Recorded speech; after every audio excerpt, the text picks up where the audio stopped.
সবুজে মোড়ানো ঘাসের চাদরে ফুটবল নিয়ে ছুটছেন ফুটবলাররা। তবে পুরোপুরি কৃত্রিম এই ঘাস। কংক্রিটের ভিত্তির উপর বিশেষ কায়দায় রাবারের এই ঘাস বসিয়ে তৈরি করা হয়েছে খেলার টার্ফ।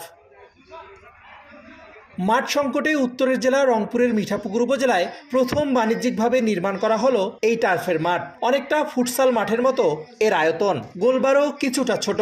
এক দলে খেলতে পারবেন 6 থেকে 7 জন খেলোয়াড়। শিক্ষার্থী সহ বিভিন্ন পেশার নানা বয়সী মানুষ এই টার্ফের মাঠ দেখতে ছুটে আসছেন। প্রথমবারের মতো এই কৃত্রিম ঘাসের মাঠ পেয়ে উচ্ছ্বাসিত ক্রীড়া সংশ্লিষ্টরাও। এখানে খেলতে আসে অনেক ভালো লাগতেছে। রংপুরে প্রথম এরকম একটা আয়োজন করছে। আমাদের এই রকম জায়গায় একটা যে টার্ফ হইছে, এটা আমাদের জন্য অনেকটা ভালো অপশন। সব মিলে আসলে এটা ভাষায় বোঝাবার মতো আজকে যারা খেলা পছন্দ করে আর কি, আমি মনে করি তার জন্য এই টার্ফটা সবচেয়ে উপযোগী একটা জায়গা। এখন তো মাঠের সংখ্যা কমে যাচ্ছে, তাই বাচ্চাদের খুব অসুবিধা হয়ে যাচ্ছে। আশা করি বাচ্চারাও আনন্দিত হবে। আকার ও মানভেদে 6000 বর্গফুট আয়তনের এই টার্ফ তৈরিতে ব্যয় হয়েছে 1 থেকে 1.5 কোটি টাকা। ঘন্টা ভিত্তিতে ভাড়ায় মাসে 1/2 কোটি টাকার ব্যবসা হওয়ার সম্ভাবনা রয়েছে। ফলে বিনিয়োগের নতুন এই খাতকে ব্যবসা বান্ধব বলছেন নতুন উদ্যোক্তা।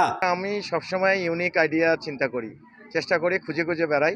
ব্যবসায়ীদেরকে সবসময় বাইরে যেতে হবে, তাহলে আইডিয়া পাবে। এবং আমি এটাকে ভালো উদ্যোগ বলবো, কারণ এখান থেকে আমার মনে হয় ফুটবল এবং ক্রিকেটের ভবিষ্যৎ প্লেয়াররা বের হবে। উদ্বোধনী খেলায় বেগম রোকেয়া বিশ্ববিদ্যালয়কে 2-0 গোলে পরাজিত করে রংপুর কারমাইকেল কলেজ।